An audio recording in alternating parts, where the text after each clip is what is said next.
Assalamualaikum warahmatullahi wabarakatuh. Perkenalkan, nama saya Rizky Dwi Deva dengan NIM 24051204231 dari kelas TI 2004G. Di sini saya akan mempresentasikan tentang model infrastruktur jaringan.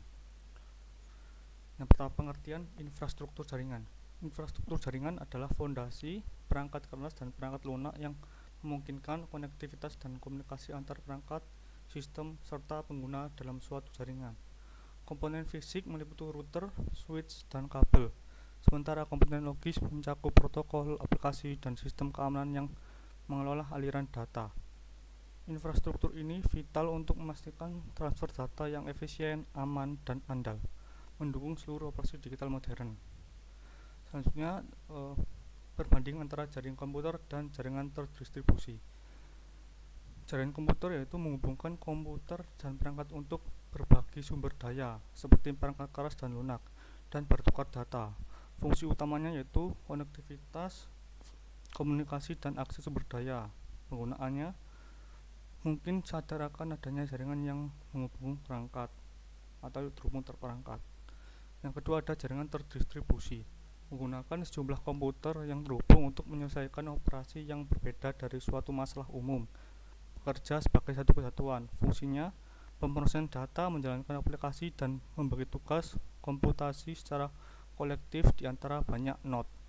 Penggunaannya yaitu dirancang untuk transparan, di mana pengguna tidak perlu menyadari keberadaan beberapa komputer di bawahnya karena sistem berfungsi seperti satu unit.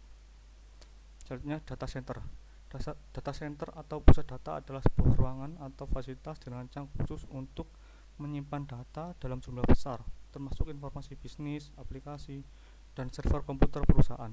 Data yang tersimpan di dalamnya biasanya terhubung dengan jaringan internet, sehingga memungkinkan akses secara real-time dan dari berbagai lokasi.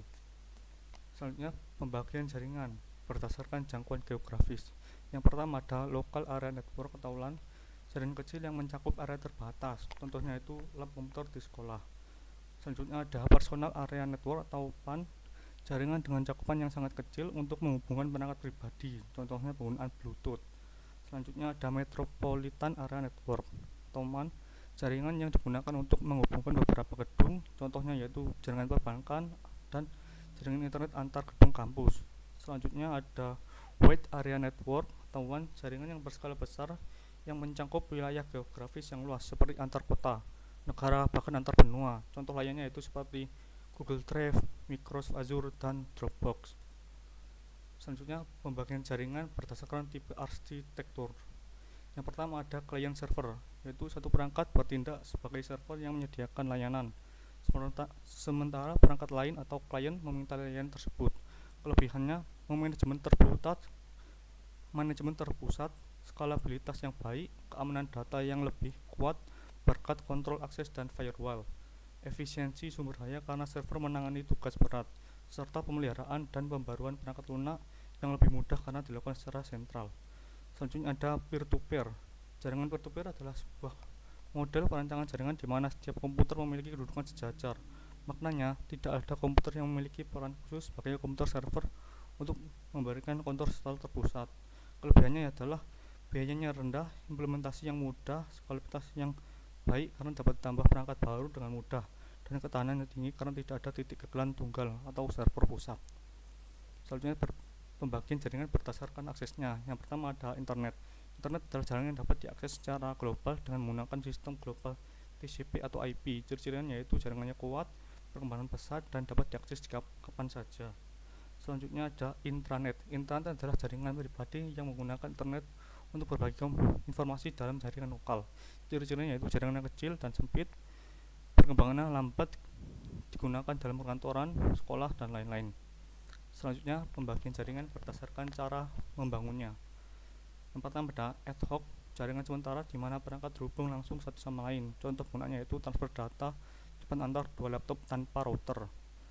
Kedua ada infrastruktur, adalah jaringan yang memerlukan perangkat tambahan seperti access point atau router sebagai pusat untuk menghubungkan perangkat. Contoh penggunaannya yaitu jaringan wifi di rumah atau kantor yang menggunakan router.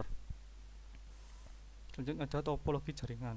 Topologi jaringan adalah struktur atau desain yang menentukan cara perangkat komputer seperti seperti komputer server dan router dihubungkan secara fisik dan logis untuk membentuk suatu jaringan komputer.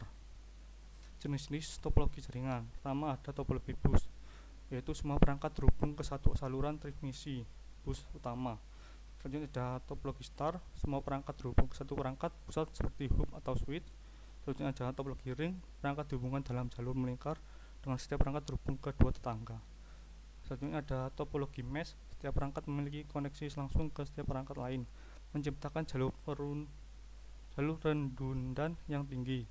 Selanjutnya ada topologi hybrid, kombinasi dari dua atau lebih topologi yang berbeda untuk memenuhi kebutuhan jaringan yang lebih kompleks. Lalu ada topologi tree, yaitu menggabungkan elemen topologi bus dan star menjadi struktur seperti pohon yang memiliki banyak cabang.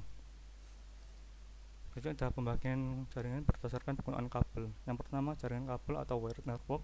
Jenis jaringan ini menggunakan kabel fisik untuk menghubungkan perangkat dalam jaringan. Contohnya yaitu kabel fiber optik. Selanjutnya ada jaringan nirkabel atau wireless network. Jenis jaringan ini menggunakan gelombang radio untuk mentransmisikan data tanpa menggunakan kabel fisik. Contohnya WiFi dan Bluetooth. Lalu ada pembagian jaringan berdasarkan siarannya atau castingnya. Yang pertama ada unicast, yaitu 1 ke 1. Selanjutnya ada multicast, 1 ke grup. Dan yang ketiga ada broadcast, 1 ke semua. Kesimpulan, jaringan internet dan jaringan komputer sangat penting dalam kehidupan modern. Mereka memungkinkan akses yang mudah dan efisien ke informasi dan sumber daya, serta membantu dalam kolaborasi dan komunikasi. Sekian dari presentasi kali ini. Mohon maaf bila ada salah kata. Terima kasih. Wassalamualaikum warahmatullahi wabarakatuh.